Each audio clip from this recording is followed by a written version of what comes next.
Damares Alves, no comando do Ministério da Mulher, Família e Direitos Humanos, dedicou grande parte dos 3 anos no cargo a campanhas com ataques à grade curricular do ensino voltada a crianças e adolescentes. Livros que tratavam de educação sexual nas escolas foram recolhidos, enquanto outros sobre abstinência sexual foram produzidos e distribuídos. Professores e diretores foram censurados e não podiam falar sobre diversidade de gênero no ambiente escolar. Muitos pais, estimulados pela ministra Damares, chegaram a denunciar a própria escola de seus filhos por divulgação de conteúdo sobre gênero e sexualidade. Para especialistas na área, educação sexual nas escolas ajuda a evitar casos de assédio e violência sexual contra crianças e adolescentes. Confira na reportagem de Larissa Borer.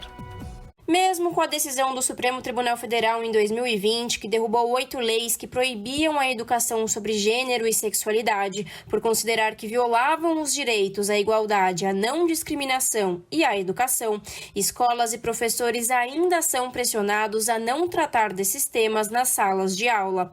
A pressão por parte de alguns pais é grande e o principal incentivador desta intimidação e censura é o governo de Jair Bolsonaro, que durante a campanha eleitoral de 2018 se valeu da propagação de fake news sobre a distribuição de kits gays nas escolas públicas.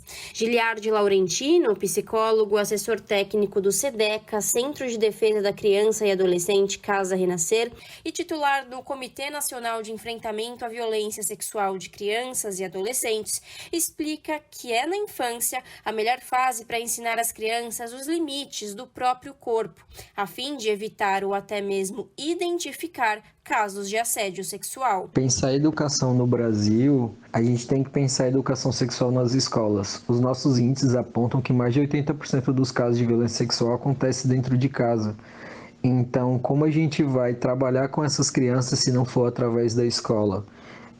O SEDECA Casa Renascer, que é uma instituição no Rio Grande do Norte, trabalha com algo chamado autoproteção na infância, que nada mais é do que você trabalhar educação sexual com crianças, ensinando qual é a parte do corpo que não pode ser tocada, ensinando a perceber quando ele está passando por uma situação de violência. Então, é imprescindível em qualquer escola do país que a gente consiga discutir sobre isso, que a gente consiga avançar nas grades para ter educação sexual como um tema transversal, o que já tem muitas previsões legais no nosso país. O termo pobreza menstrual, por exemplo, não engloba somente o fato da falta de recursos básicos, como absorventes, acesso a sabonetes, papel higiênico e água, mas também inclui a falta de conhecimento sobre o próprio ciclo menstrual. A estudante do 2º ano do ensino médio e atual presidenta da UPS, União Paulista dos Estudantes Secundaristas, Luísa Martins, conta que foi muito importante ter acesso às aulas sobre reprodução sexual durante o ensino fundamental.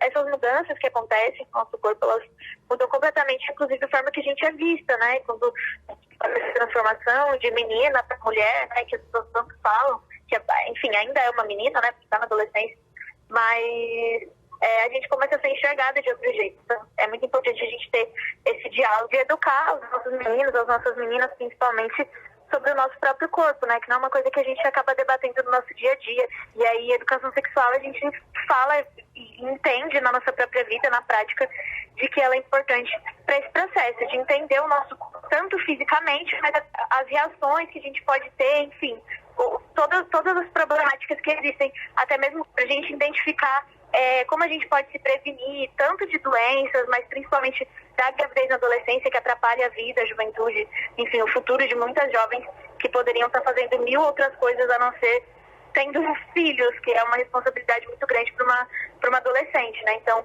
a educação sexual, ela muda muito a nossa vida, acho que nesse sentido. O caso de Santa Catarina sobre a criança de 11 anos que foi estuprada, engravidou e, por decisão judicial, ficou mais de 40 dias longe da família, em um abrigo para não fazer o aborto legal, é reflexo de uma sociedade patriarcal, machista e pseudo-conservadora, avalia o psicólogo Giliardi Laurentino. Para o titular no Comitê Nacional de Enfrentamento à Violência Sexual de Crianças e Adolescentes, a educação sexual dos jovens não pode se restringir à escola. A presença dos pais neste processo é fundamental. Todas as classes sociais, elas são atingidas pela violência sexual. O que a gente não consegue ainda é levar informação para todas as escolas, levar informação para todas as famílias. E isso acontece por diversas questões, por sermos um país patriarcal, por sermos um país machista, por sermos um país pseudo-conservador, porque é conservador para algumas coisas e para outras não. O processo de autoproteção ou educação sexual nas escolas, eles fazem que toda a comunidade escolar reflita. O projeto de autoproteção do SEDECA Casa Renascer, por exemplo, ele faz um trabalho com alunos, com professores e com pais. Os pais são peças fundamentais. Num país em que a cultura do estupro é constante, seja passando pelas novelas, seja nos filmes, seja nas músicas, seja na interação entre as pessoas, é importante que a gente consiga atingir a todos para trazer a reflexão sobre o que é violência, para trazer a reflexão sobre os danos dessa violência sexual, principalmente quando a gente fala de crianças e adolescentes, que deixam marcas que são muito difíceis de serem ressignificadas. Larissa Borer, Rádio Brasil Atual e TVT. Esta é a Rádio Brasil Atual.